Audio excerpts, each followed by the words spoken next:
Doing it. Oh, here we go.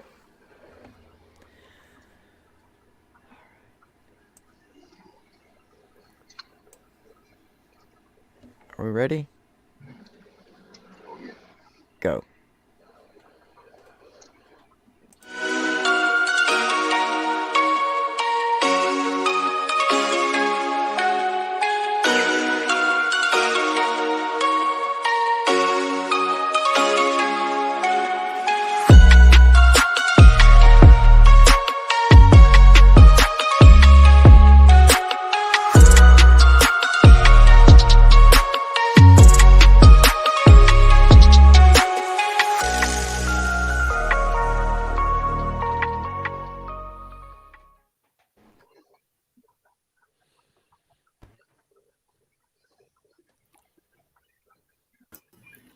Here we are.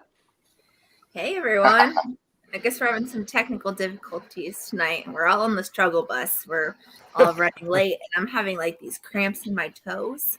So like I don't know if you ever had a Charlie horse in your toe, but it's excruciating. So Wow. everybody we're on the struggle bus today, so just bear with us. Oh man, we got Charles, my friend, my homie. I love Charles is with us. Yay. LC is guest hosting with us tonight. What an exciting thing. I know. I'm feeling blessed, you guys. And Jason's coasting from his car like he's driving down the road. It's tripping, right? Yeah, it's great. Let's put the disclaimer out there. Yeah, Things you see here may not be legal.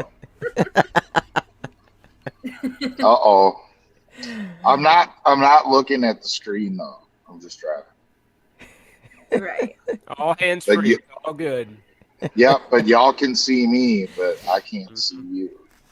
It's all good. Hands free. We're good to go. Oh yeah. Awesome. Awesome. So today. What's that? How's everybody doing today?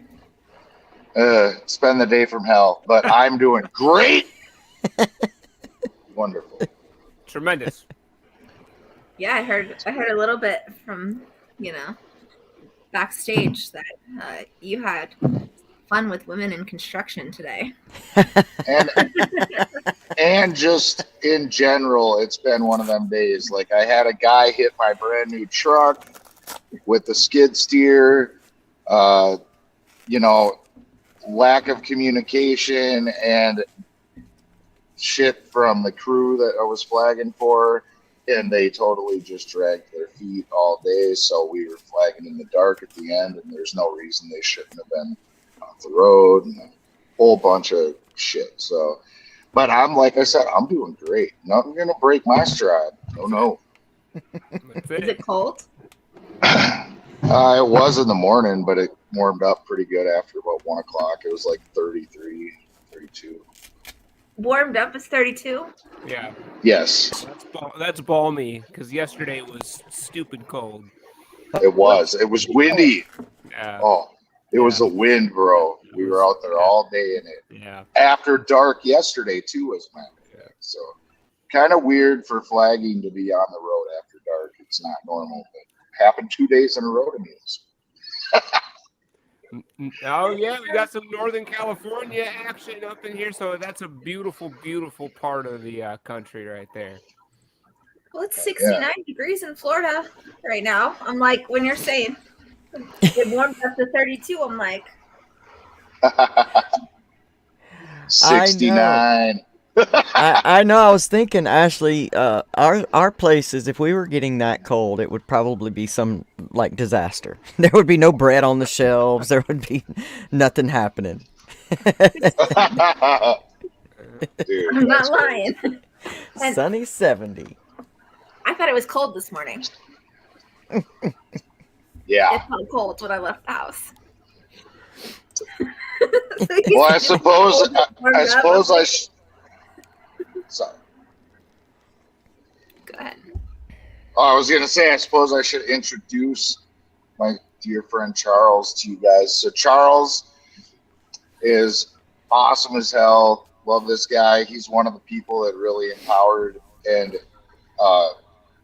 like lifted me up and made me feel like my story mattered, that it's important, and gave me, the opportunity to join him on the Way Out podcast. Charles is the creator of the Way Out, and we're at like 320 episodes, I think.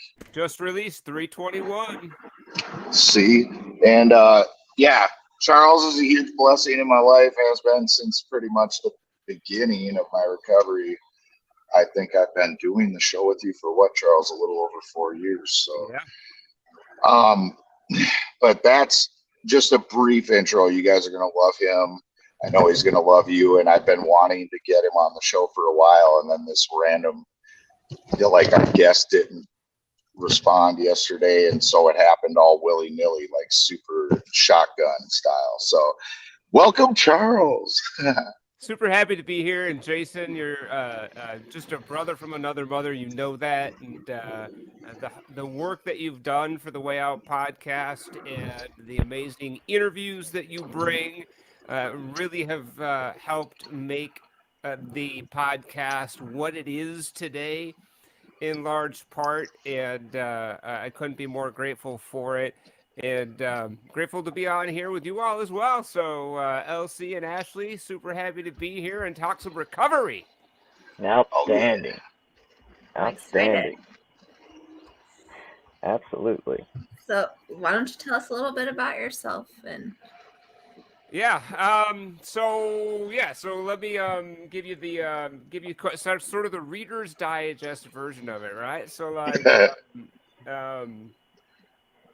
I'm born and raised here in the Twin Cities, and Jason, you and I, it's funny that we're about the same age, but we never crossed paths until we were in recovery. Although I feel like maybe at a random party one time we probably were at the same party and just didn't recognize it because we were not in our right states of mind probably at that at that time. I believe that there's a high chance and a high probability of that. But so I identify as a person in long-term recovery. My sobriety date is December 6th, 2014. And so that's actually coming up really soon. That's really soon, my sobriety date. So that's really cool. So one day at a time, but like Jason says, no fronts. But one day at a time. If I'm able to do that until December 6th, I'll have 8 years of continuous sobriety. And that's like, I never thought that was possible. I never thought that was for me. I never thought this recovery thing was for me.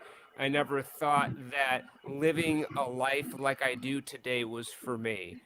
Prior to my most recent 7+ years ago attempt at recovery, I was convinced that was for other people.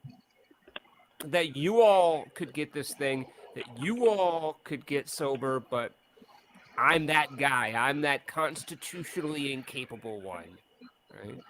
And I started when I was really young. Like I started drinking when I was 15 years old, and I remember very, very, very vividly the first time that I got drunk because I was at a friend's house partying. His parents were gone for the weekend, and he was one of the rich kids in Apple Valley, and his parents had a fully stocked bar. And this is at the time when Zima was a thing, so any of y'all that are, of a certain vintage know what Zima was. Okay. For y'all that don't, it's like Sprite, but it's got alcohol in it. What's it called? And I remember very distinctly how the alcohol hit me, and it instantly vaporized all of my fear, all of my anxiety, all of my depression, all of my doubts, my insecurities. It unlocked things in me that I was not able to unlock prior to that moment.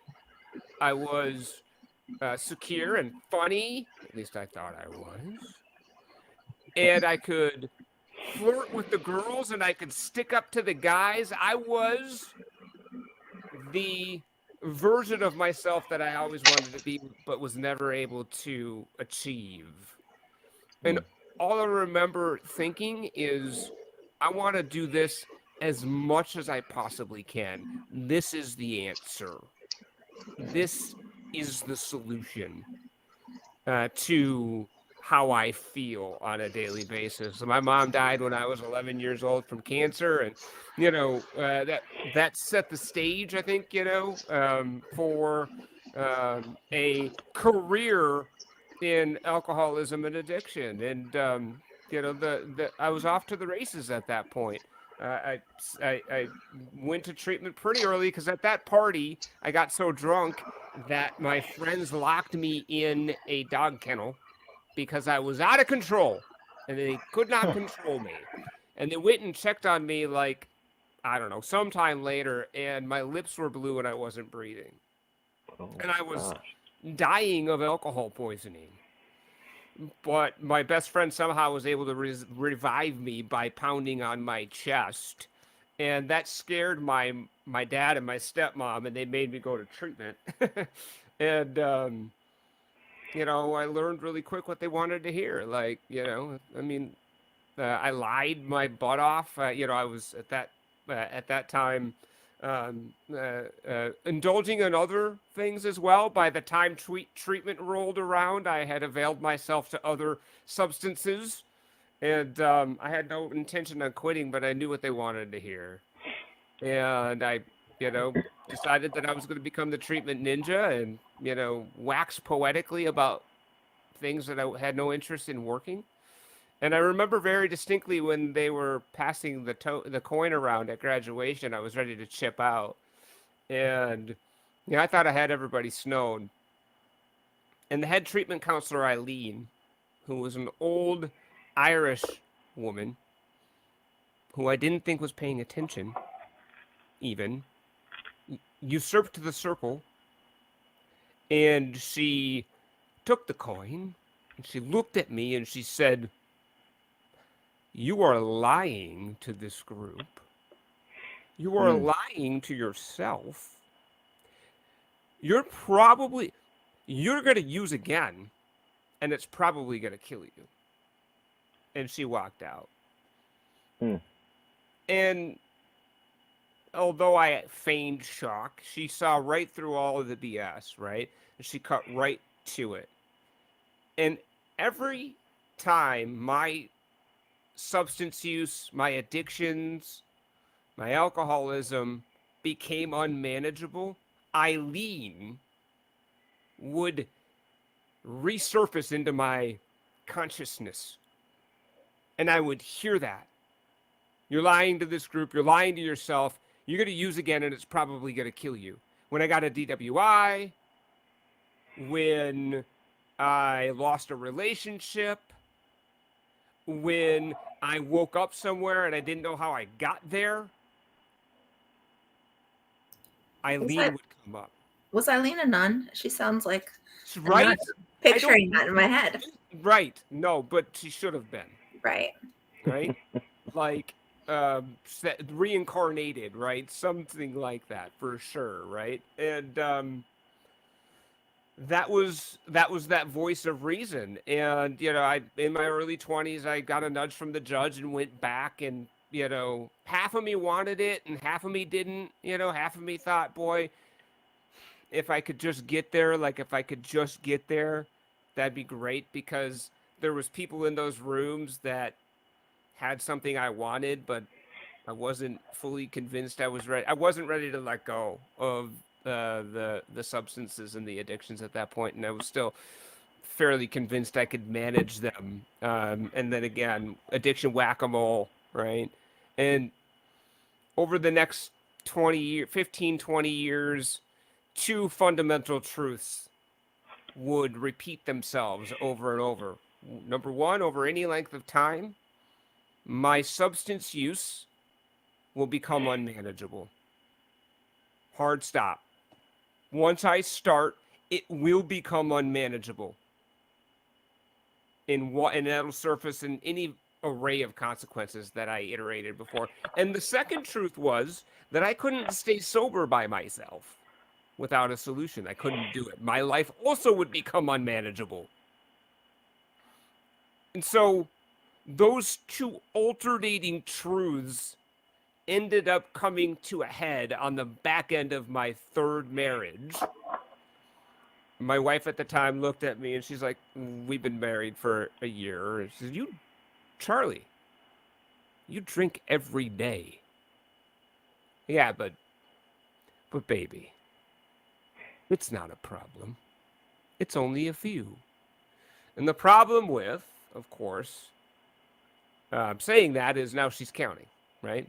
And so now I'm trying to do like the switch thing. I'm going to keep some in the garage and filter them into the refrigerator and do some sort of shell game. And the problem with trying to outsmart somebody that's A, already smarter than you, and B, not drunk, is it doesn't work very well. She quickly realized it was more than a few. And she's like, I think you got a problem. I think you got a problem. I was like, I do not have a problem. I can quit anytime I want. She's like, sweet, do it. You know, I should have seen that one coming. Yeah, honestly, I should have seen that one coming. So I quit for 30 days on Marlboros and resentments, which I don't recommend. And said, see, ta-da, I don't have a problem. And convinced her that it was okay to buy booze for my son's birthday and Thanksgiving, which fell on the same day that year. And I never liked to put myself in this box, but I desperately knew to my innermost core that I could not get drunk that day. But I said, hey, I'll go to the store. I got it. I got enough booze to get an army drunk. And there was 4 of us that were drinking. And so, but again, I knew I couldn't get drunk. I knew it. I knew like it was all riding on this to demonstrate that I could drink normally. And of course, once I started, I couldn't stop. And I was having this out-of-body experience. Like every fiber of my being wanted not to get drunk, and yet I still got completely hammered. Nearly cut my hand off carving the turkey. Made a complete ass of myself. The parents leave, and she looks at me, and she's like, what is wrong with you? And she wasn't trying to be mean. She was really just wanted to know, like, what is your problem? And my son looks at her and looks at me and says, what do you mean? It's just Dad. He's just drunk again. And that was the moment where the veil that I had thought of, you know, I'm fooling everybody. I've got you all fooled. I had nobody fooled. And she's like, you got to go to treatment. Like, you got to go or it's over. And so I went to treatment that time, this 7+ years ago, not because I wanted to get sober, not because I wanted to quit. I just didn't want to get divorced again. Like I really didn't want to get divorced again. And for some reason, and I still can't tell you exactly why, but I'm in the intake in the treatment counselor's office. And for the first time in my life, I got completely honest about the full scale and scope of all of my addictions and substance use with one human being, with another human being for the first time in my life. I'd always sort of like minimized it, or, you know, I would change the scale and scope and magnitude to fit the audience, right? Of course. And this is the first time I didn't do that. I was just completely 100% honest with another human being. And I'm crying like a baby in this treatment counselor's office. And she's like, okay, so what do you want to get out of this thing? And I said, I want to know why I am the way I am. And she laughed at me. And she says, okay, let's say you figure it out. Let's say it's because you always had big addict and alcoholic switches and they were bound to get tripped at some point. Or let's say it's because your mom died when you were 11. Or let's say it's a combination of the two. Knowing that, do you think you'll ever be able to drink normally again? I said, no. Do you think you'll ever be able to use safely again? I said, no. She said, sweet, should we focus on how we get better instead of why you are the way you are? That was that first big light bulb moment. Like, yes, please. I want to get better. Show me how to do that. Tell me how to do that. I desperately want to get better. And that was the moment where everything changed. Every fiber of my being wanted to get better. And if that meant being sober and abstinent, I was willing to do that. I was willing to try that. And every day since then, I have been working on doing that next right thing that's going to continue to put me on that path of greater wellness, greater well-being. And the bedrock of that for me is abstinence, the sobriety. But that was only the beginning, really. And I continued. I did a 12-step journey, which was transformational for me. Engaging in a higher power was transformational for me. I hated God. I wanted nothing to do with God. God took my mom away. But I ran the experiment. I listened to a lot of Joe and Charlie in the beginning. I'm a big believer that it took Bill and Bob to write the big book and Joe and Charlie to explain it. And they just kept saying, run the experiment. Run the experiment. If you don't judge the process, judge the result. Okay, so I just did that, and I worked these steps in order with a sponsor to the best of my ability, and it just didn't worry about whether it made sense or not. I just did it because I wanted to get better. And I saw other people who had done that and gotten better, and I wanted that. And they were in these rooms, and they had a sense of peace, and they had a sense of joy, and they had felt like I had felt, and they had thought like I thought, and they did what I did, and they got better. And so I started to do what they did in order to get better, which meant starting to pray to, in the beginning, nothing, because I'm one of those, if I can think it up, then the higher power is not big enough for me. So I just wiped the slate clean, checked my resentment to God at the door, and just started praying to something I had no concept of. And I did, but I meant it, and I did it in the morning, and I did it at night, and my life started to radically change when I did that. And that was that second aha moment for me, that praying to a God that I didn't understand, that I had no concept of, was changing me in fundamental and profound ways. My boss was the same. My kids were the same. Everything else was the same. But how I experienced life was radically different. They didn't change, I did. And so I realized my higher power was changing me.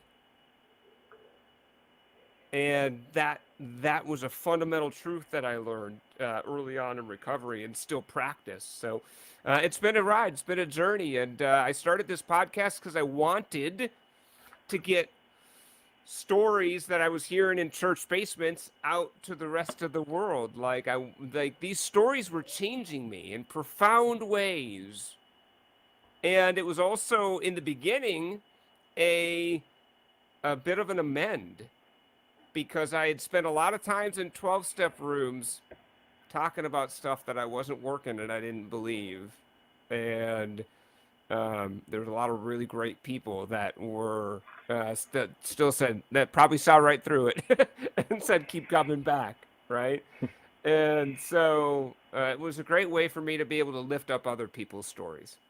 And we do that every week on the Way Out podcast. We lift up other people's stories of recovery, regardless of your recovery pathway. We celebrate all of them, and it's a tremendous honor for us to be able to lift those voices up and share one episode at a time how people recovered.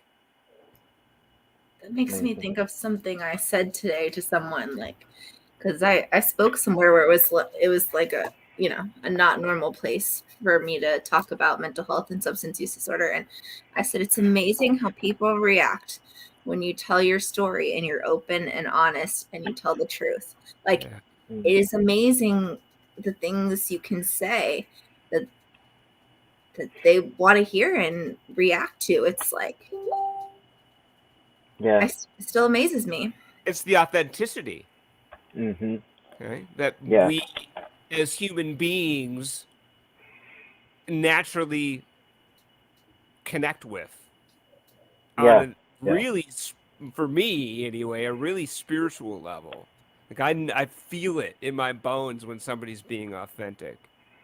And those Yeah. human experiences that they're sharing resonate. And it continues to give me permission when I hear somebody in a recovery group share something that's authentic and vulnerable.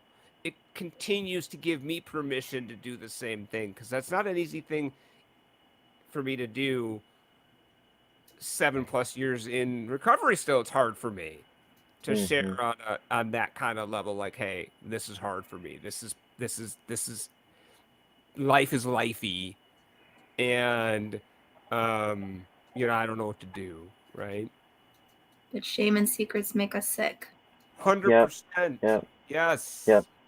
Yes. And that fear of what could happen if I open myself up right here, that fear. And I think that's why vulnerability is so important, because the bigger we fear about it, it's like the law of love versus the law of fear. Like, fear is the opposite of love. It's not actually hate, it's fear. 100%. And Yes. whenever we're being authentic, we're moving in and walking in love, and that is a scary thing. The recovery is brilliant for bringing us into a walk of love for that exact reason. To get better, we gotta be real. We gotta be authentic. 100%. Couldn't agree more. And for me, I had to authentically connect to myself so that I could then begin to authentically connect to other people. Yeah. And Oh yeah. when I'm able to do that, that's where the magic is in recovery. And as you said, Elsie, it's about acting in love. And Absolutely. that's the whole ball game, really, for me in recovery, is acting in love. And boy, that's harder to do than it is to say, Yeah. because it's not always easy, and other people don't always make it easy on us to do it. Life doesn't always make it easy on us to do it, but that's what my higher power wants me to do. And Yeah. when I'm able to achieve that, that's when I feel the most at peace and the Mm. most serenity, is when I'm able to act in love. Yes. Yes. Without a doubt. Without a doubt.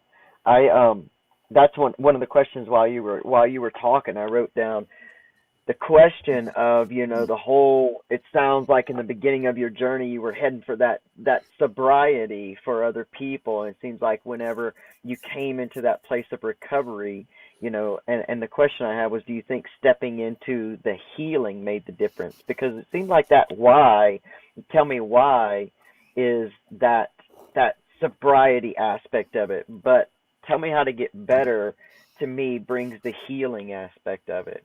And that's where I found long-term recovery. I think that might be kind of the same for a lot of people that have found long-term recovery, where we lend into healing more than we lend into just getting days or just getting through.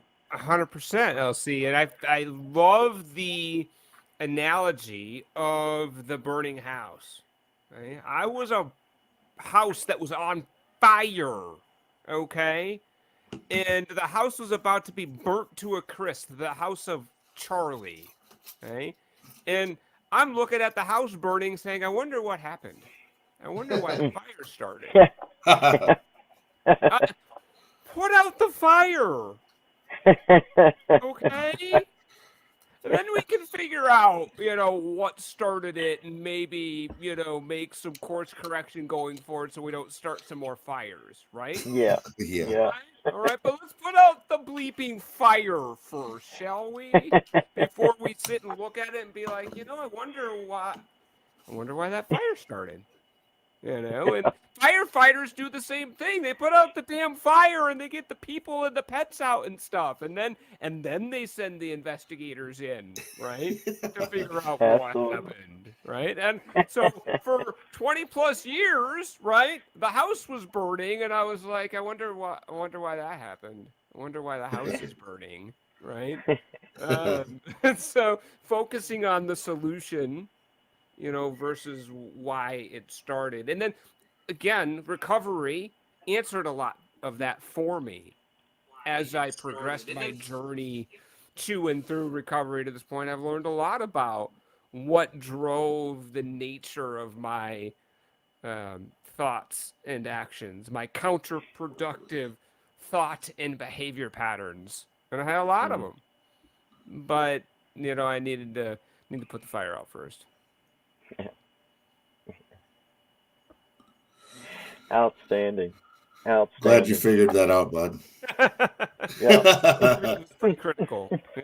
I'm a slow learner. You and me It's both. a good thing you did. You eat ashes right now. Yeah. It would have been a long fire. Just a pile of ashes, correct. Slow learner and a quick forgetter too. Yes, We always say that on the show. I got a quick 100% forgetter. quick forgetter. A Teflon brain. Doesn't stick. So true. I need reminded all the time. 100% I do. 100% I do. And one of the great things I love about any interaction I have with another person in recovery is that I am reminded of things that are pertinent to my recovery. And just in a recent episode that I dropped, for the 12 steps, instrumental in my recovery. And in the beginning, I read steps, 5 and 6. No, was it 6 and 7? That, Charlie removes all his character defects all by himself without any help. That's pretty much how I read it, right? And my sponsor's like, hey, knucklehead, it says that, God helps you with this part, and that, you need his help. And so it was and I kind of got back into that in the last probably like year. I veered back into the I'm going to remove all of my character defects all by myself, right? And a guest reminded me very very gently that for him, in his experience, his higher power has a lot to do with that, right? And that was such a great reminder for me that I need to continue to enlist the help of my higher power in all sorts of areas of my life, that one included. Absolutely. Hell yeah. For sure. We are. I wonder. Well, sorry. Sorry. For sure. Absolutely.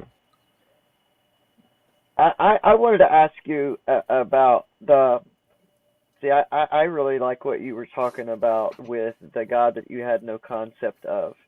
Yeah. Beginning to pray to a God you had no concept of. Yeah. That whole no concept is almost more helpful than, going into that thing where you have that hated concept, that concept that you own here.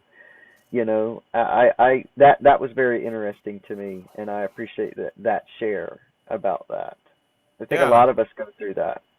Yeah, I think so. I think it's a relatively common experience for folks, of that variety. Like I said, some people, it makes sense to them to fashion an idea of what a higher power might look like for them, and then, begin to go on a journey to form a relationship with that higher power.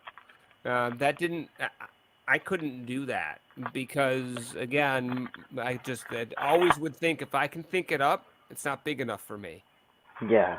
you know? And Great point. so and I kept on, my brain would say this, how is a higher power that you invent going to save you? That makes zero sense to me. Like, it just made zero logical sense to me. And so I just started praying to nothing and calling it God because I didn't have a better name for this entity.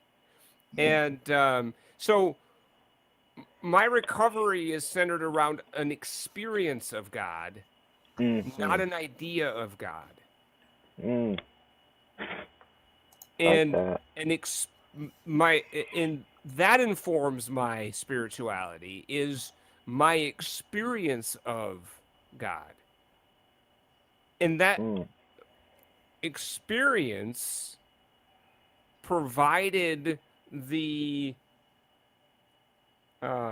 evidence that I needed in order to continue to progress along that spiritual journey, and the rest is history. Like that transformational experience around, I'm praying to this God that I have no concept of, that I don't understand, yet it's profoundly changing how I experience the world. That experience of God changed everything for me. Mm. Absolutely. Mm. Amazing.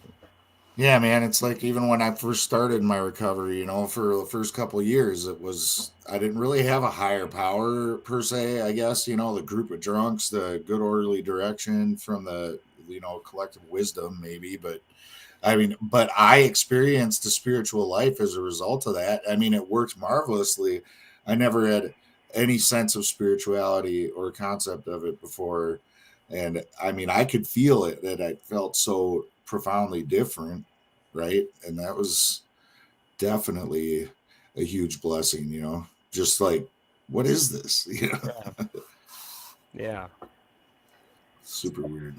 I have a question for you, and I'm just nosy, so you can say All right. I don't want to answer. Hey, nothing's So off limits.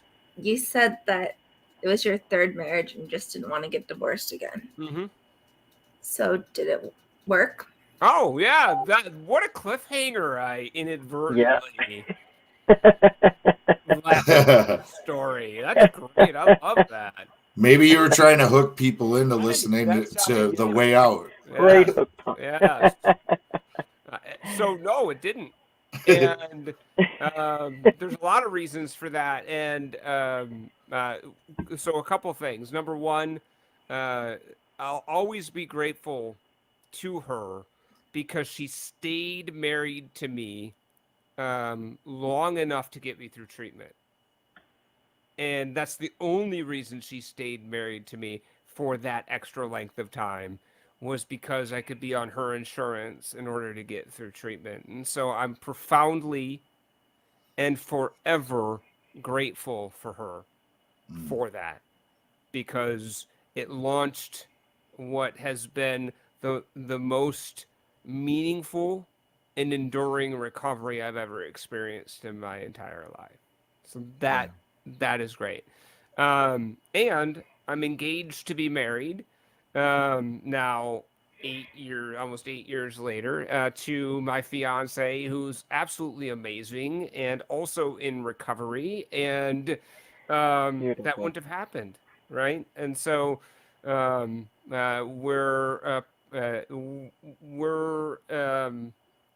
it's interesting because I didn't ever think I'd find my person, and I found my person. So um, Amazing. that's amazing to me, that I can just be Amazing. me with her, and she can just be her with me, and that's a beautiful thing. And yeah, so that's how that is. Pamela had asked a question there. Yep, there it is on the Yep. screen. Have you thanked her personally? You know what? I did an amend. Yes.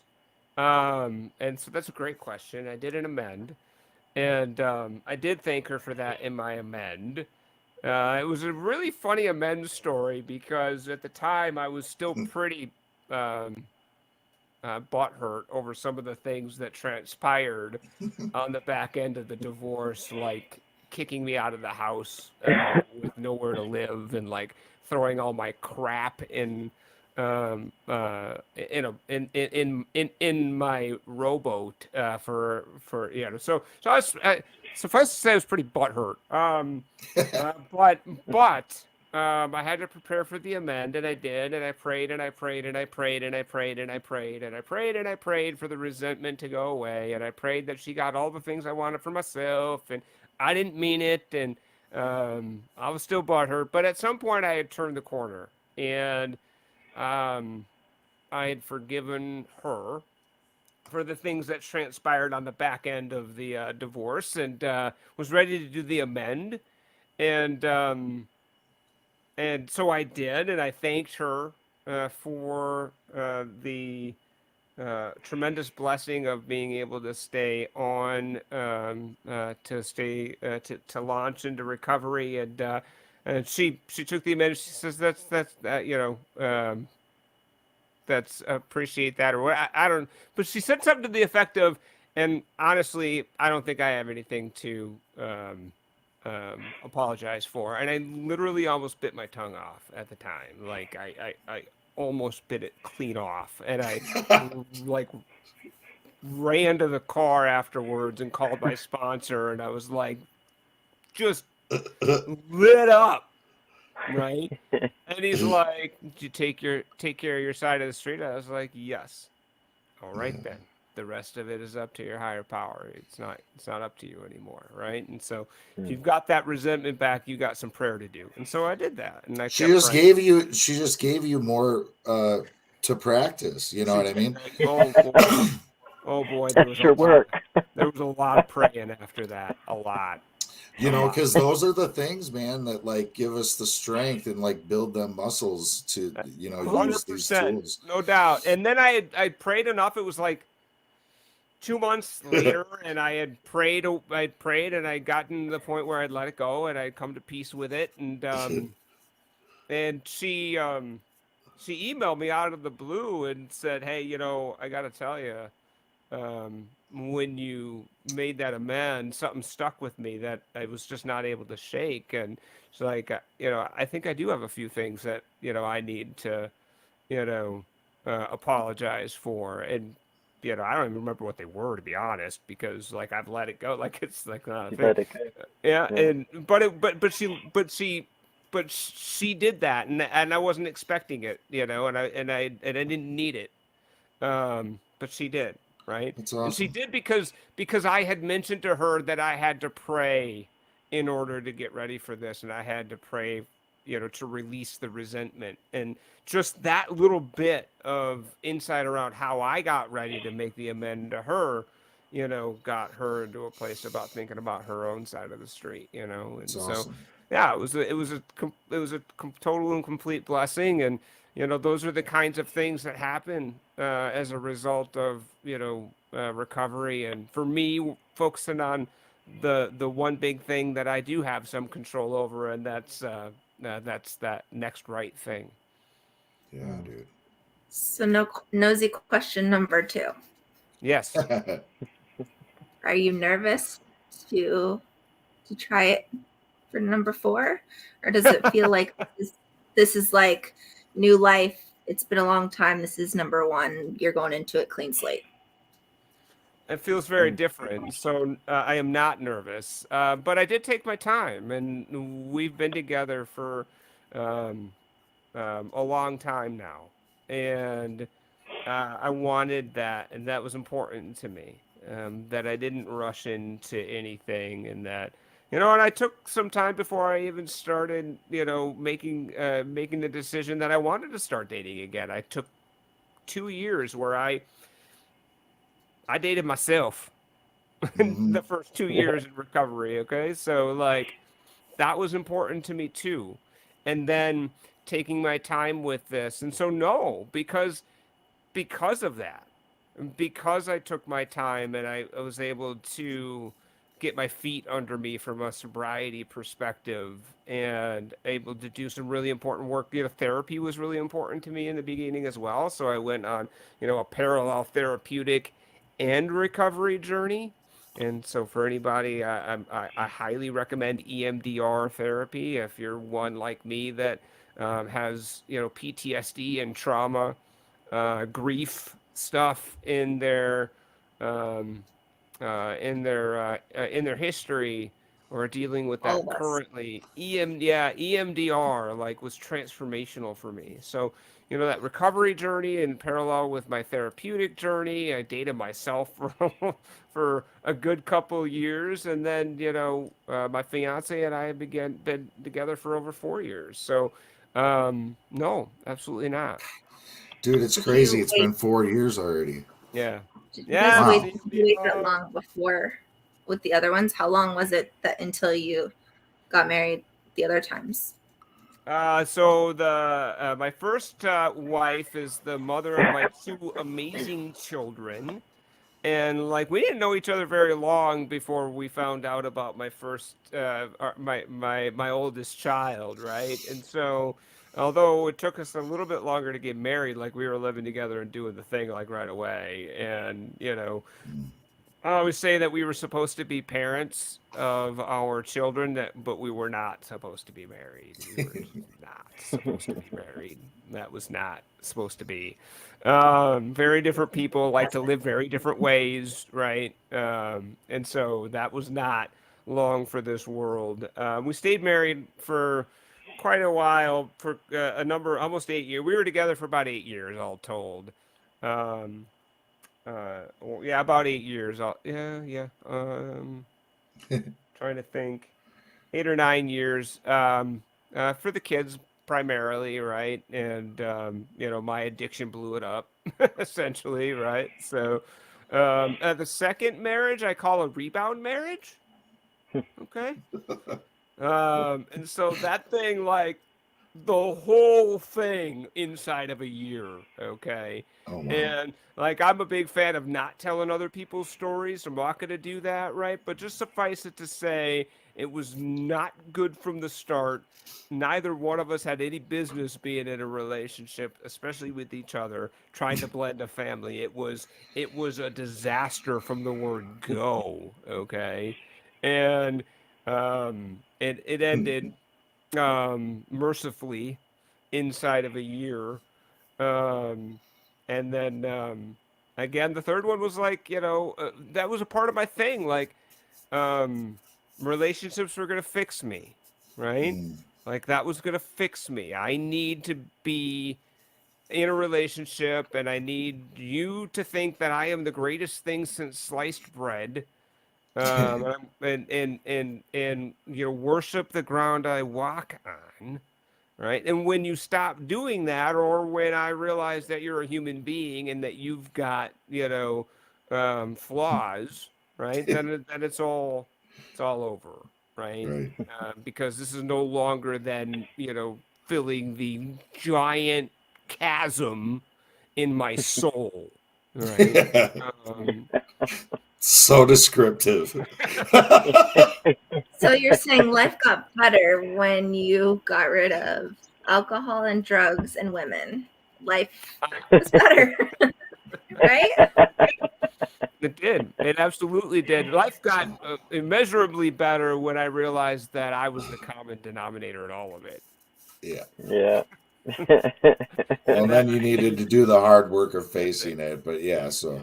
That's it. I needed to lean in, and I needed to start doing the work in order to getting well. And that's when everything changed. Is when I started focusing on getting myself well. We're Yeah, grateful you did. We're me glad you're too. here Me and you too. did all the work. And still Yeah. doing it. Yeah. Still doing Yep. it. If I had So, it, I would hit the bell when he did that. When he said that, because Brett's yeah. got this bell, I'm missing and that spell. yeah, and then I told him, dude, because he used to ring it all the time, but it wasn't on the screen. I kept saying, you need to build a stand for that fucker, dude. And then he just made this makeshift stand. I think, well, I don't even know. I can't remember what it is, but it's something. And then he just put like a CD on it or a DVD. and he's got the bell sitting on it, but you cannot tell that it's just some makeshift thing. It looks really good, just chilling there, and it's right in the frame, and he can be like, bing, whenever somebody makes a good point, you know? Love it. Yeah, it's I tight. love it. It is. It's super tight. Charlie, man, it's hard to imagine you being like out on your ass with nowhere to go and having everything you own being in a rowboat, man. Like, I think about that, and just in the years I've known you, you know, the ways that your metamorphosis is carried through, and all the blessings that you've received. And then I think about, you know, I don't brag on our stats much with the way out, but like they're pretty fucking mind-boggling, dude. And it's like it's touching a lot of souls, and you know that you're a blessing to so many people, dude. And then to see how, you know, you've been blessed as a result in so many ways, and even in the hard things that have come into your life, and the way that you've been able to face those things, probably so much differently than you would have before, you know. It's just awesome to watch your life evolve, dude. I love it. It's been an absolute amazing journey, brother. And you know, if you told me prior to getting into recovery that this is what my life would be, I would not have believed it. There's just no way that I would have believed it in any way, shape, or form. And I'm absolutely grateful for it, you know, and it's because I have been given so many gifts from other people and had the honesty and the open-mindedness and the willingness to try them on myself. Not everything that I've heard worked for me, but a lot did. And it has transformed my life in a way that I never thought possible. It's transformed, yes, the outside, right? And you can say, okay, well, he's the president of this company, and he's, you know, got this podcast, and he's, you know, on and on. That's fine. But what really matters to me is that I have the ability to be able to, on a daily basis, right, be the best example of recovery I can be on a given day. And I can take that into work. I can take that into my home, and I can take it on my podcast and other platforms in order to be able to share my recovery. And that's the biggest blessing for me, is to be able to really try to embody recovery in a way that you know, folks might want. Might say, you know, maybe this recovery thing is worth a shot. To know that you're actually adding something of value to the stream of life, right? Yes. Was it 300 and something you said episode? 321. Cause like that's amazing. Cause I was on like in the 100s, right? Yeah. Yeah. It feels like it was just like 10 minutes ago. Like maybe. I know. And that must have been a while. It was a while ago. It was a while ago. Yeah, because we probably do like 50 a year. Is that right? Maybe like just under 50 a year. You know, basically one a week. I mean, what is it? Isn't it 52 weeks in a year? So it's probably 52 episodes. Yeah, but I feel like, yeah, it's got to be 52 a year. I mean, and then I know this year we did, I think at least it was once, but I thought maybe it was more than once, where it did kind of like a special bonus episodes. We were just trying to kind of like get the cachet knocked back down, because we had so many, you know, backlogged. We had a backlog, and it was a huge. But there's light at the end of the tunnel now, brother. Right, I'm trying to go slow too, bro. But now we're gonna record with Jeremy Garris, the owner of Spirits at Rest Treatment Center, tomorrow. Our first time doing an in-person recording in a couple years. Huh? Ages. Yeah, it's been way too long. So that's gonna be super fun, dude. Like, we're gonna get breakfast. We're gonna go tour the facility. We're gonna do this in-person thing. Go have lunch, hang out with some bro time, and then I got an interview on Sunday evening as well. So I've got a few. I mean, look, it is what it is. I gotta take a break, but So almost 2 years. Like it's been almost 2 years. Almost 2 years, I bet. Yeah. Oh, you're still trying to figure out how long it's been, Ashley? I can't believe it's been 2 years. Like LC, welcome back. What I miss? I don't know. I'm trying to wrap my head around the fact it's been 2 years since I was on their show. Like, I would, if you would have asked me how long it's been, I would have said 5-6 months. Really? I think it's it's been like a year and a half, I'm going to say. Time is flying quick. Time is flying quick. Always does, bro. Yeah. Gosh. Used to, not when I was miserable. When I was miserable in life, it seemed like time just dragged. It's true. Oh, it's like Groundhog Day every day. Wake up sick. What am I going to do today? You know, what lie do I got to tell? What kind of, ridiculousness do I have to live in? Now it just goes fast, man. It's true. Fast. Well, yeah. And we're all busy. I mean, when you get up the crack of dawn and you stay up till like time goes by fast. But you would think like it would have gone by faster when you're sleeping a lot, like, because then it would be like, but no, like, I don't know what the deal is. Dude, even when I slept like a champ, like I was becoming a professional sleeper, even then I would always be super freaking disappointed, dude. I'd be like, like a good example is when I'd be in jail, I'd be like, I'm just going to sleep through the whole thing as much as I can. And I'd always be pissed when I couldn't sleep no more. You know what I mean? Yeah. I'd be so irritated about it. Like, why can't I just sleep? Well, fuck, dude, you slept for 15 hours. You can't sleep no more. You're always so Your body tired. says no. I get less sleep now than I like half, maybe a fourth of the amount of sleep that I got when I was using, and I feel I'm tired all the time. Don't get me wrong, but like I don't feel like to the bone exhausted like I did then, and I was sleeping a lot. When you're using opiates, like you sleep a lot. Yeah. In the middle of conversation, I mean, just anywhere. You can just take a nap anywhere. For sure. It's like lights out, not a nap. You're right. You die, but you're still breathing. Deep sleep. Yeah.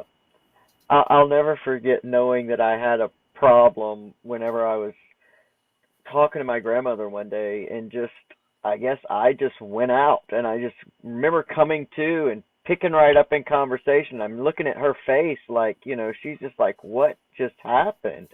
And it was like, oh, I should probably get a handle on this. Like, because you'll argue somebody. You'll argue that someone else. I was a part of Charlie's, story he was talking about. I don't have a problem, like I don't have the problem. And, you'll just argue that. But you can't really, to your soul, argue the fact that you just fell asleep mid-conversation and came back up and picked right. Like at some point, you just got to go, maybe you're right. Maybe you're right. Maybe you're right. Yeah. I don't know that I ever admitted maybe you're right, like during that time. No. I don't think I ever said it out loud. Oh, okay. I don't know that I ever admitted that in my head. Well, I might have, but I guarantee you a little bit after that, I was sitting there and I was thinking, like, fuck that. No, there's nothing wrong with me. I'm not doing anything wrong. Like, man, she's just being a bitch, or, he's just being a dick, like I would never be able to really concede to the fact.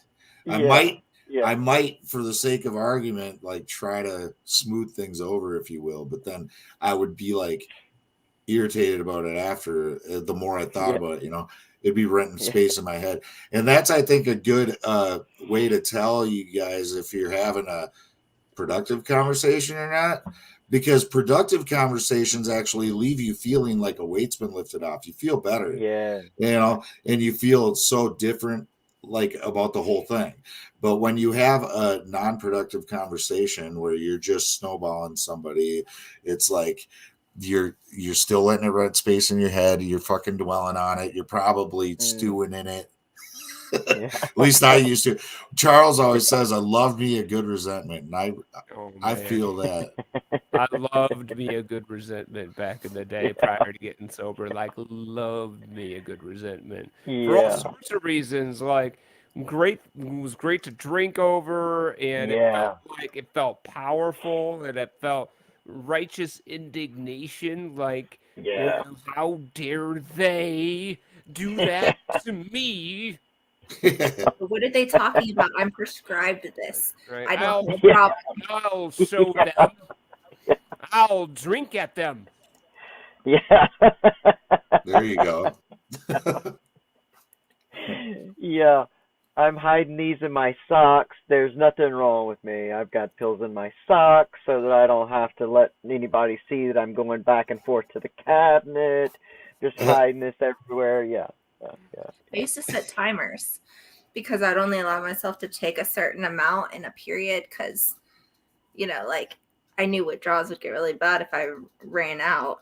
So, like, it's bad when you have to set timers so you allow yourself to, like, I mean, I had some self-control and I was like, okay, there's not a problem. If I can wait till the timer goes off and not give in and take it, then obviously I don't have a problem. But I was sitting there waiting for the timer to go off. Watching the clock. Right. What the hell? It's like that line in the sand that you draw. That's your lie to yourself. I always say, look, you know how I know I don't have a problem with bananas? Because I don't have to justify why I don't have a problem with bananas. That's why. I don't have to justify it. Like, I don't have to justify it to me or to you or to anybody else, because some days I'll have a banana and some days I won't. Some days I'll have 2. Some days I'll have 0. And it's not a problem. And so I don't have to justify or rationalize, like, well, see, I don't have a problem with bananas because, A, I can quit them anytime I want, and B, I only have 4 a day. So I don't have a problem, and I can still poop. So I don't feel anything. Can you imagine though? Like, I'm a pretty smart person. Like, I'm not an idiot, but like, oh yeah, I'm not addicted. I can sit here and wait until the timer goes off and not give in and take it. There's no way. If I was really an addict, like, they wouldn't be able to sit here and look at these and not take it. That's the most idiotic thing. A 4-hour timer. Yeah, you're okay. You can wait 4 hours. That's funny. You're only a stressed out mess for the entire last 2. The first 2 go pretty smoothly, maybe. Then that last 2, you're just like telling yourself how you can wait till the timer. Like, I can feel it. I feel it. You sleep for the first 1, and then you can get out of bed for hour 2 and 3, and then hour 4, you're like, has this hour passed yet? Is it 3 hours and 59 minutes yet? Oh no, it's only 3 hours and 2 minutes. I still have another 50. That was the nicotine bit for me, man. Holy moly, nicotine was a mother, right? Like, okay, physically the hardest thing I've ever quit in my entire life, and it's not close. And exactly what you're talking about, Ashley, like this idea, like when I was actively addicted to nicotine many times in my life, and at certain points had quit for a number of years, like 2 years at one point, 3 years at one point, right?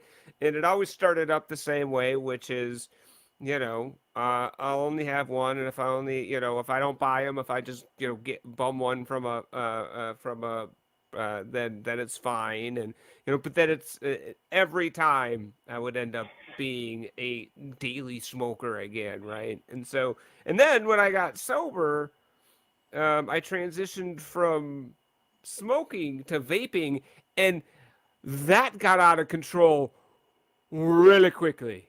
like really out of control, really, really quickly, because I could vape inside wherever I wanted because it smelled like blueberries, right? Yeah. So I was doing it in the bathroom at work, like it was really bad. It's all cheeched out in there. It was really, you guys, it was really bad. That's Okay, good stuff. and I was like starting with the 3 milligram, and then I'm up to like the 6, and like I'm doing it in the living room, and ever, and it was very out of control very quickly. And so I'm like, I gotta stop this thing. But then, okay, I won't do it here and I won't do it there. And if I can make it an hour, 2 hours, then I have control. No, I just had to quit. I just had to quit. Just stop. Yeah. Yes, and it was the hardest thing I've ever done in my entire life, physically, from a physical addiction perspective. I And know, I've heard dude. that's a hard one. I was never a smoker, so I don't have experience, but I've heard people that have not smoked in 20 years that say they get cravings sometimes and miss it. 100%. My dad's a former smoker, and I never saw him smoke, but he would get 40 years quit, he would say, that there would be times where he would instinctively reach for his cigarettes in his shirt pocket, and get a craving. And usually it was when he did something that he hadn't done in a really long time. And the last time he did it, it was Yeah. yep. Click that reward. Yeah, click that reward. Yeah. It scares me, to be honest with you. Like, I'm a smoker and I know I'm on this journey because I'm feeling myself get to the place where I know that it's time. Like, I have some goals in mind that smoking can't be a part of, and so they're really important to me health-wise and different things. And so I'm getting to that place, and I feel that same anxiety and fear that I felt when I was coming into recovery, in that whole, okay, how's my, what is my life going to look like, and how, what are the things? And you start like going over all the problems in your mind, like all the ways that your life somehow is going to suffer. And there's this, that whole, the tools have to come into play where I'm like, remember, this is the goal, and I'm trying to keep the suffering part away, because that's what causes me the greatest fear. Yeah. And, something that's just so, like, I don't know how one has to do with the other, but they do. But you gave me a great confirmation, because, I'm coming up on celebrating 10 years in active recovery coming up, in just a couple months. It's amazing to me, like, never thought I would. But I'm just now starting EMDR. It was something I wanted to do years ago, and it just never came about and never was time. And so I just started EMDR last month. I had my first session, and I'm going again. And so, thanks for sharing that, because that's a great, just an amazing thing for, to click in and say, yeah, that's amazing. 100%, LC. And the biggest thing that EMDR therapy did for me was it allowed me to be there for myself during that traumatic time in my life, a time where I felt helpless, where I felt like my entire world had caved in, and everything I thought I could trust and rely on had vanished. And so I got to, in a very safe way, go back to that moment, that place, that awful, awful, traumatic place, and be there for myself. Yeah, versus escape. Yeah, versus to be there versus the escape. And sometimes get stuck in it. Like I would get stuck in it sometimes, man. And wouldn't know how to get out of it. Freaking 20 years later, right? Like just being stuck in it, and stuck in the grief, and stuck in the trauma. And EMDR allowed me to move through it, and gave me the tools to be able to be there for myself. And the therapist said something really important. So what would you tell your child if they were going through that traumatic experience? Mm. And that's what I told myself in that moment when I went back there. It's going to be okay. I love you. It's going to be okay. And you're going to be okay, right? And that was transformational. Amazing. It sounds so much like shadow work, dude. Like Yeah. it sounds a lot like the process that I went through with shadow work and stuff, and that was similar. You know, like embrace that part of yourself. You know. Yeah. And like be there for it, and yeah, get familiar with it. Like especially the ugly parts of myself that I was like always hated, but then I still let take control, and you know to find it, it's like a part of like becoming one cohesive unit, you know, like I now am aware of all the parts of me, and I'm like okay with them, even though, you know, some of them are unsavory or, you know, whatever. It was a total process, but it sounds like so much like how you described that EMDR, like really similar. Yeah, and the big different I think the big difference it is that it is much to do with that, but also there's this physical grounding piece, right? That allowed me not to that allowed the emotions not to overwhelm me. And so I held these two plastic sort of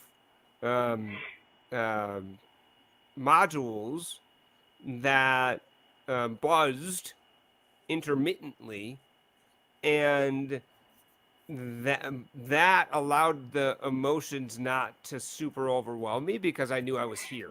I wasn't there, you know, in my like every other time my brain felt like I was there in that traumatic moment, but because I was being grounded actively, I knew I was here. Like you're literally reliving it. Yep. Yeah. Yeah, because that's what we do. Yes. Because that's exactly what we do. The brain doesn't know the difference whether it's 20 years ago, 20 minutes ago, or right now. So when we're reliving that trauma, the same process is happening in the body. You know, that was one of my aha moments when I realized, wait a minute, these abusers are still abusing me. Like every day, they're still abusing me. Yes. And you know, the greatest thing I think that ever happened for me in this whole trauma and healing process is realizing that, you know, to think of the past minus the emotion equals wisdom. Like that's when we've transcended the pain and have gained the wisdom from the time. And I'm going to tell you, the exciting thing about going through, you know, a gender transition is every day I get to talk to my inner child. Like every morning I look in the mirror, I get to say, we got here. We got here, buddy. Like, thank you for holding on. Thank you for, you know, for not taking those leaps. Thank God it didn't work. You know, thank God none of those attempts worked. We're here, like we're coming, we're in our own, like, and that's an amazing just part of a healing journey, is to be able to say that to yourself. And I think I feel grateful. I feel like I'm lucky because I have a physical sensation, you know, to be able to look into that kid's eyes and say, you know, and so, you know, God. It's that perseverance leads to transcendence, you know. Yes. It's a hard road. You know, it gets mucky, but you're here today. You know, you have those moments of like overwhelming gratitude and accomplishment and like true pride that you stuck to your guns and you stayed true to yourself. And look at you now, you know, dude. And Elsie, you're such a huge inspiration, man. You know, you're awesome. Hi, Ashley. Awesome. Hey, Ashley. Did you see my message in the chat? Yeah. Nobody took me off the screen. I I didn't see it. I didn't see it either. I didn't even notice until you said something. I looked and it said 1. I'm so not great at being Brett. Like, I have no idea. He always puts the comments up at the perfect time. He's always doing the back end stuff, and I'm just all in. And then But that's why he's all yeah, quiet though too, I usually, know. because he's doing And it. then when he speaks up, he says something like really drop the mic moment, and then he just kind of eases back down into Brett. Totally. I love that guy. Dude, me and him, we were on a call for like a half hour last week. I think that was last week or something like. And I got to sit and practice. That's one cool thing about this platform is you can like do it live time. Like, you know, he gave me access and he has access, and we can literally both sit there and press buttons and mess with doohickeys, you know? It's awesome. And I'm like, I felt like I got the hang of it pretty good, and I was like really looking forward to running a stream, and then I freaking end up working too late. He calls me and I'm just stepping into the shower, and he goes, "Hey, what are you doing?" I'm like, "I'm stepping in the shower to fill your shoes." And he was like, "Jason's going to be driving. Can you run the stream?" And I was like, "Wait a minute, I got to look at it. I don't know what to do. I can't do this." Right. Wonderful. You are wonderful. Well, I normally like pee before I get on the show because it's like, you know, we go for like 2 hours, and you know, I can normally go 3 hours at night. I make it through the whole night, but, you know, like, but I fell asleep today because I drove to Orlando, which is like an hour and a half, and I normally go Wednesday and Friday, and because I did that thing today, I went Wednesday and Thursday. So, you know, like I was out of the house at 5:45 and didn't get home yesterday and didn't get home till 7.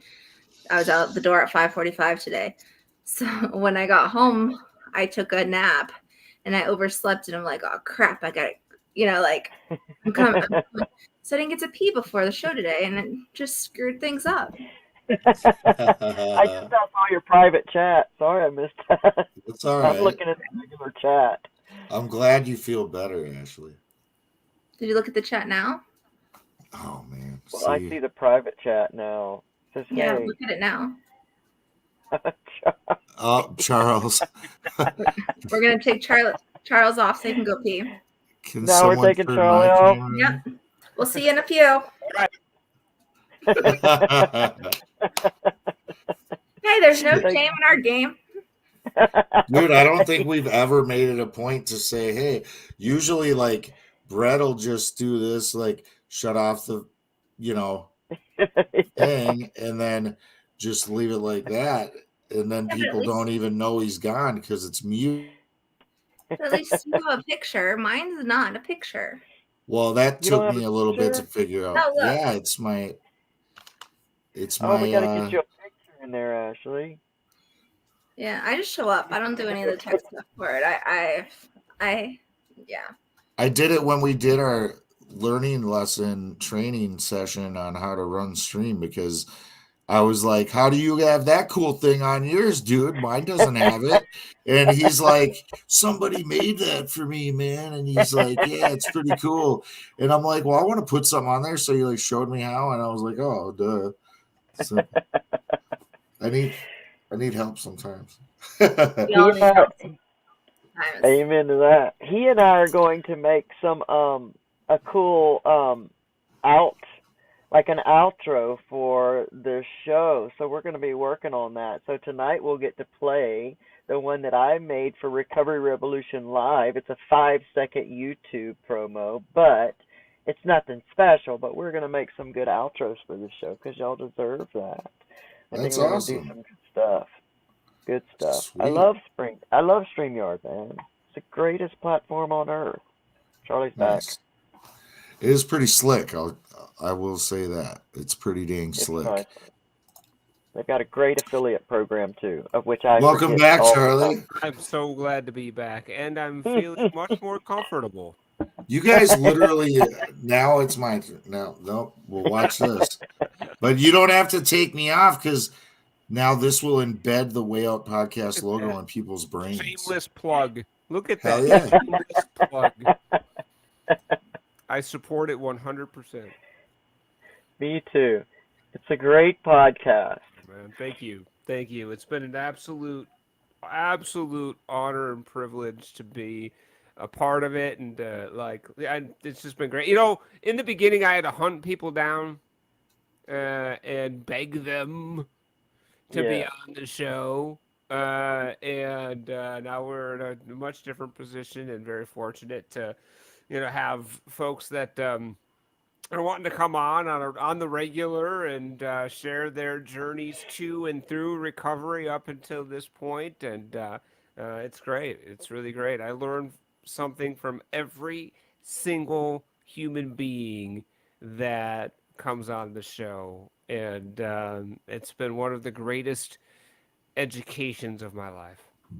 Have you ever like brought somebody back that was like from the beginning, like the first like 20 episodes, like bringing them back? And be like, Yes. yeah. Yes. Yes, Jason A., who was the first guy that I ever interviewed, episode number 1, came back on Wow. in the 200s. And Wow. after a relapse, and, it was a really powerful story, like really, really powerful. And, just really highlighted the fact for most of us that recovery isn't linear, and it's not perfect, and it's not, putting down the substance or whatever it is, and Yeah. life is, sunshine and rainbows and unicorns, and we never have to, so yeah, it was really an instructive interview, for that That's reason. awesome. Yeah. One of the most Yeah. powerful stories I've ever heard was about a recurrence too. Like it was somebody very respected and high, in the recovery community. And like, they're like, I just had to get honest and be, and it was just like one of those things that it's like, thank you, because there's so many people dying that have been in Yeah. recovery for a long period of time. Like the fact that you're able to say, hey, this happened. Yeah. I'm When back. I think about that, what I think about, like in 12-step meetings, that you hear the a moment of silence for those that are still suffering, and there's people that suffer in those rooms. Oh yeah. Mhm. Yeah, no. Yeah. And I've been one of them at a time or two throughout my Yeah. almost 8 years in recovery. I've been one of those suffering inside of those rooms a time or two, right? Because Yeah. life was lifey, and I, forgot where my tools were, and I was sitting in it, right? Yeah. So, that happens, and I'm grateful to be connected to people's stories like that. And the longer I am in recovery, the more I intimately understand that it's a day at a time, and that the length of my recovery is no immunity to to your point, Ashley, and I like that term, recurrence of my disease. Mhm. Well, that's Yeah. Yeah. Ashley's very into the correct language. I like the non-stigmatizing language. Indeed. Yeah.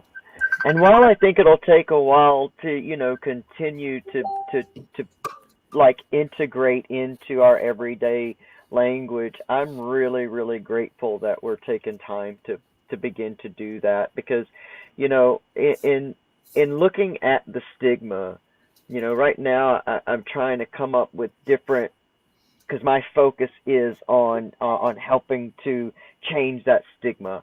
And to do that, I have to look at where that stigma was born, and so much of it was born with our war on drugs and our new crime bills, and where we criminalized drug users and addiction, and that was happening in my lifetime, we're in many lifetimes. And so I am just really, really grateful that we are beginning to change that language, because that's what changes people's hearts, and to begin to make it easier for people to reach and in for treatment, because we know that we have to shame ourselves to get and keep, drugs and addictions going.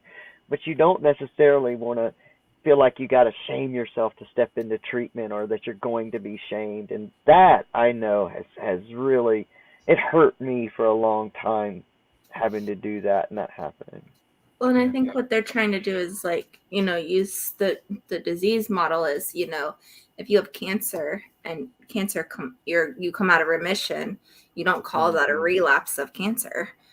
Like relapse makes it sound like it was a choice Yeah. So, it's a recurrence of the disease.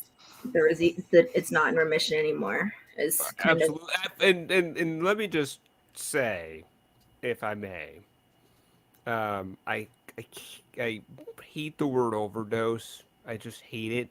And I know that, there's probably a variety of opinions on that, but it's so stigmatizing, and it makes it, again, the immediate thought is they on purpose took too much, Right. and therefore they overdosed. When in reality, most of the time, you weren't trying to take too much or so much that you were going to die. That wasn't the idea. It wasn't the plan. I wasn't trying to take too much. I wasn't trying to overdose. Right? And nowadays, it's a poison supply. It's poisoning. Yes. Right. So can we call it what it is? You got poisoned. You didn't overdose. You legit got poisoned. And with alcohol, when you're, in that alcohol poisoning, they call it poisoning. So what's the difference? There's not. Right.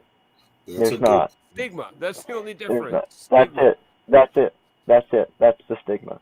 Because we didn't criminalize, the drinking. We did not criminalize those things. We criminalized The drugs and drug users. And that Absolutely. was that. 100%. Yeah, and I mean, they use the non-stigmatizing language when it comes to suicide too. Died by suicide is the correct term, or an incomplete suicide. Not committed, because you committed a crime. You commit a crime. Yes. Right. Right. Because it used to be a crime. Suicide used to be a crime in many states, right? And so, they committed. Yeah, that's an interesting thing. Died by suicide. That's a much better way to say it. Because I mean, it's disease. Suicide is you don't die. Suicide isn't what kills you. That's the result. Yeah. It's depression. It's whatever the case may be. Depression is what killed you. Yeah. It's feeling like there's no other choice. Like, this is my only option. Right. Yeah. So much is shifting. Like the world is shifting, and I'll never stop saying this, that the recovery community is positioned to continuously help this shift occur. For a more humanitarian, a more enlightened society, a more enlightened, human way to live.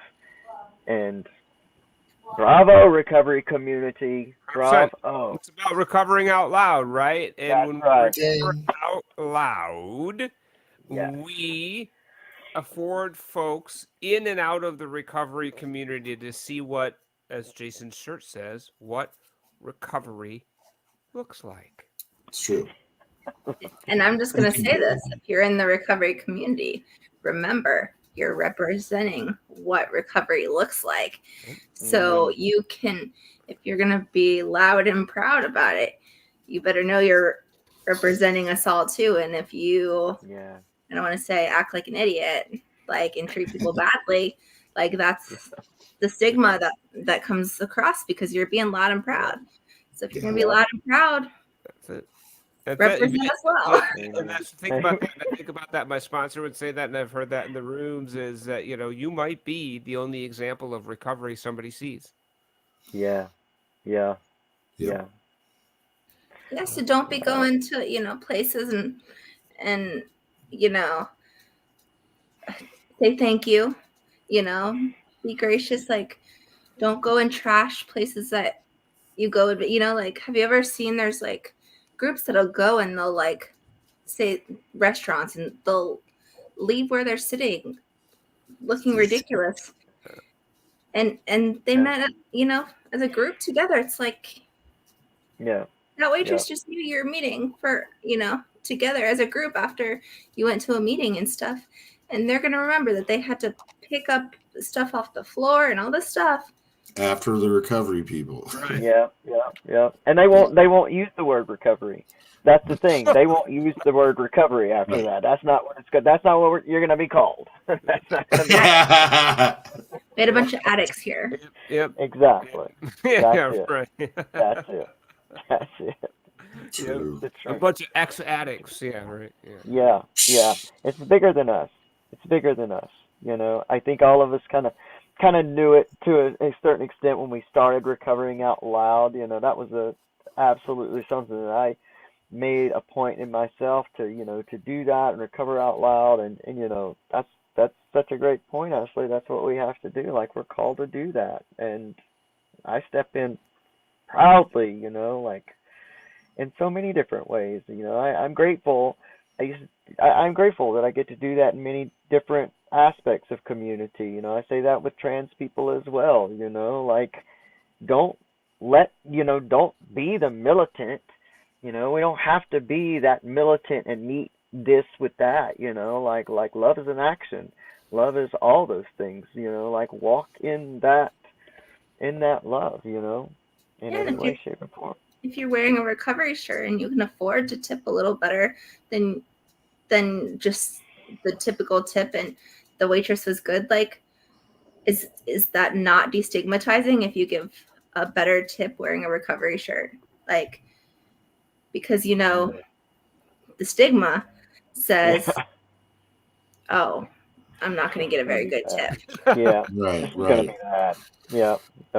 No, I think that's instructive, because it's truly so many simple little things affect this, you know, in our daily walk, you know, even at work or whatever. You know, people attach that label to you, and it's either going to be a good thing or it's going to be a joke. It's going to be something that they mock you behind your back about. Like, well, there's no doubt. And the whole idea of recovery is to bring it out into the world, right? And, like, I need to bring it into my work. I need to bring it into Target. I need to bring it into the gas station. I need to bring it home, right? It's easy for me to be, you know, on the beam and spiritual and, you know, inside of a recovery meeting, right. You know, that's easy.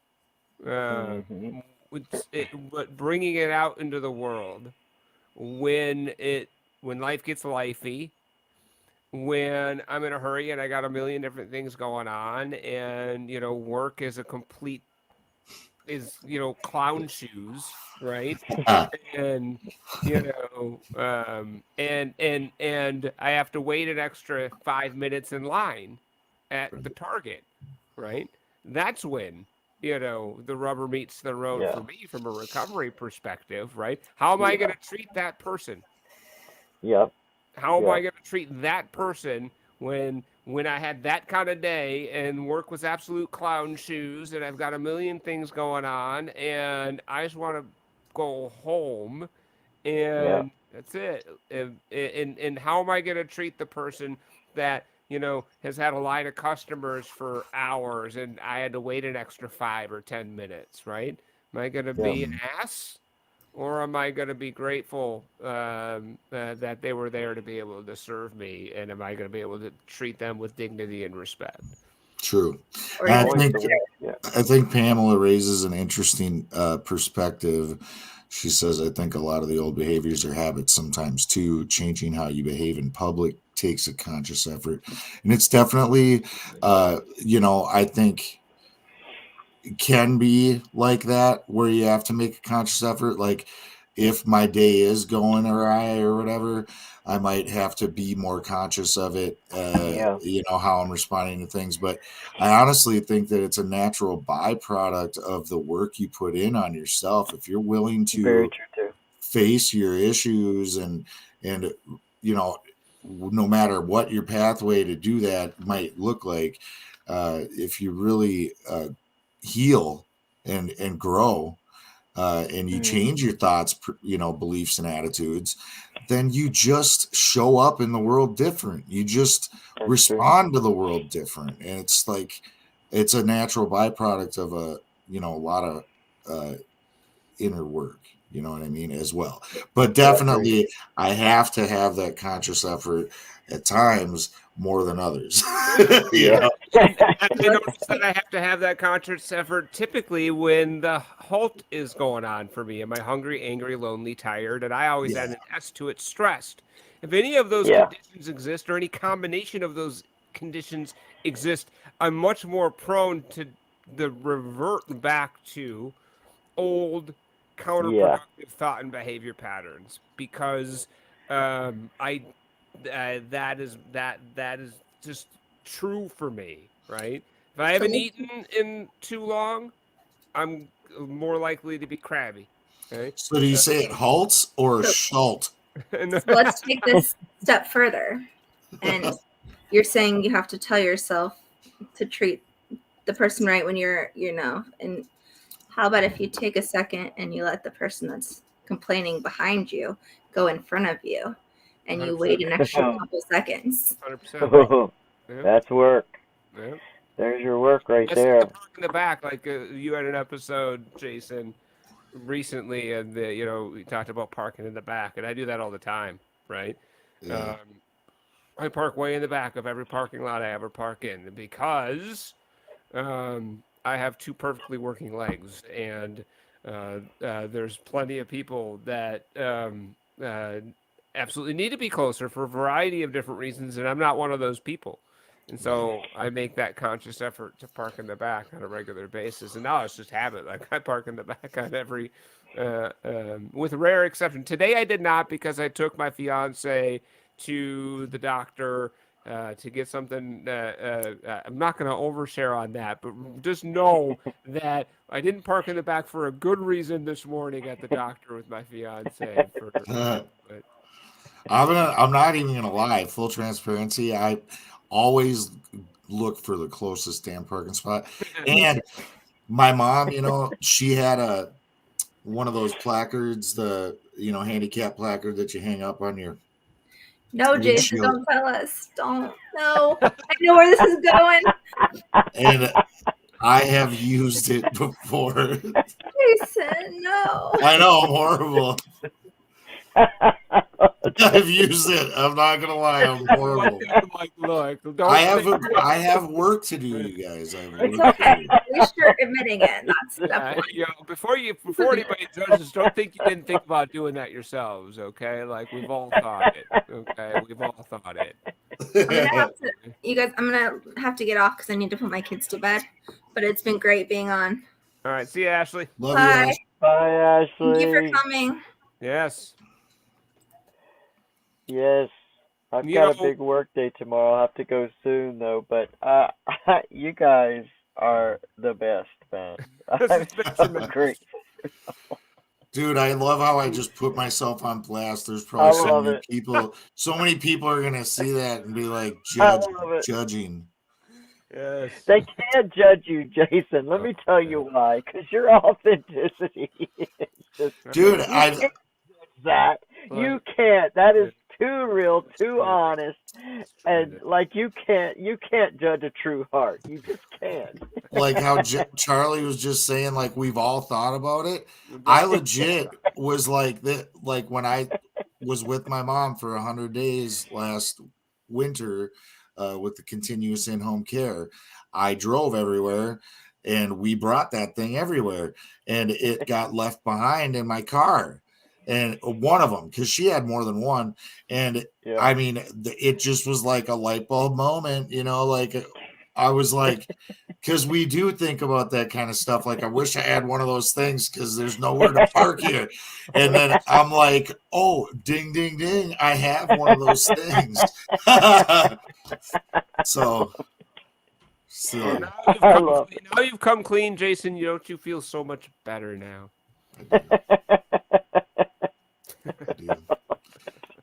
I feel unburdened. Indeed.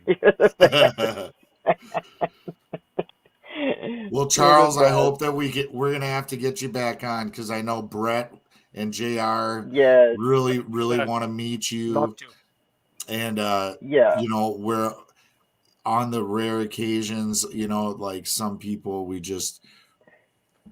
love their energy, and we're like, you know, like LC for instance, recently, you know, like he did Brett's show, he did our show, I did his show, Brett did his show, we all did a panel thing on his show.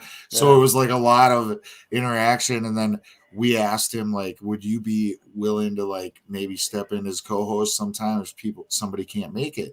And of course he said, yeah, you know, yeah. And now he had to fucking be Brett. You did, by the way, LC, I think you did that to yourself, because the other time when we were on and you were saying you need a Brett. I needed a Brett. So now your higher power said, no, motherfucker, you're going to learn how to be Brett. You would think that I'd be used to this by now, because that's what happens to me every time. Right. Like you ask for patience and then you got to go through some crazy shit and try to be every patient. time. Yeah. Every time. But I know feel Brett really was bummed about not being able to be here tonight. He really was. I mean, you know, I know this is exciting to him. So, Charlie, you got to come back. You got to be here with Brett, because he's got to be able to have this moment too, man. Pamela, it was awesome for coming. Thank you, Pamela. She's just saying great show to us and stuff. And I just wanted to let her know. It was tremendous, and it would be an honor to come back on. So, absolutely.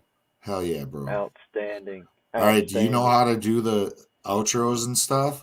I think I do. Brett gave me the deal, and we're gonna be previewing or premiering my own personal YouTube outro that I made for you guys. But you're gonna do that last, right? Like at the end. Yeah, I'm gonna do that, and then I'll do thanks for watching, and then we'll be out of here. And we gotta plug the podcast. So yeah, Charlie, you talk about it. He told me, Charlie, don't we have a podcast? I'm gonna let you do it this time, buddy. All right. So okay, what about? Are you gonna let me please? You're gonna plug our show right now. All Tell right, people about it. All right. Well, you know, we do this podcast. It's called the Way Out Podcast, and what we do is, on the regular, we share powerful recovery stories and recovery power topics to jumpstart or re-energize your recovery. And so you get to, one episode at a time, listen to folks' journeys to and through recovery to this point, sharing a plethora of recovery truth and spiritual truth, and it's amazing. We lift up all pathways to recovery. We're big proponents of lifting up all pathways to recovery. So give a listen, and if you like it, share it with your friends. Yeah. Hey, and don't forget about the Way Out playlist. It's only on Spotify, but it's a curated list of songs that symbolize recovery to all our amazing guests. It's on Spotify. It's same logo you see on your screen, but it's called the Way Out playlist. And you can go to wayoutcast.com, and that will get you the ability to play the episodes there, or you can find it on your favorite podcast platform. We're on all of them. Everyone. Good job, Charles. Great job, Charles. Great job, Charles. And before we go, let's remember that Brett has an amazing podcast called Recovery Survey. I've had the honor of being on both of those amazing podcasts. Got a long episode coming out on the way out pretty soon with me, LC, with these amazing guys. And you can catch Brett's podcast, Recovery Survey, on all your major podcast platforms. Bite-sized chunks of recovery. That's what Brett says. Bite-sized chunks of recovery. Man, see, I'm going to get to be good at being Brett. Smaller. He's like, there's smaller doses, little bite-sized chunks of recovery. You sound like it. And then LC has morsels, really. Yes, morsels. They I like melt the in your word mouth, not in your hand. LC has his own podcast as well. It's called Recovery Soul Food. We actually play his live streams every Saturday night here on Recovery Revolution. What time is that at, LC? 8 p.m. every Saturday night. And coming up on December 31st will be our last episode for season 4, and it's going to be a live Q&A session with me, LC. So everybody show up, bring your questions. If it's about recovery, spirituality, I don't care if it's, you know, whatever it's about, religion, being transgender, I don't really care. Bring your questions, come to learn, get something, you know, like, let's just have a great discussion. That's Put him on the December. hot seat. Put him on the hot seat. I'm ready to get on it. Season 6 is going to be amazing. Got some new stuff coming up. Guys, this has been an amazing night. Thank y'all so much. Thank you. Everybody who's watching, everybody who watches on the replay, this is one of the greatest families on the entire internet happening right here. Brett, Ashley, JR, Jason, Charlie, and me, LC. Until next time, we'll see you then. Bye, guys.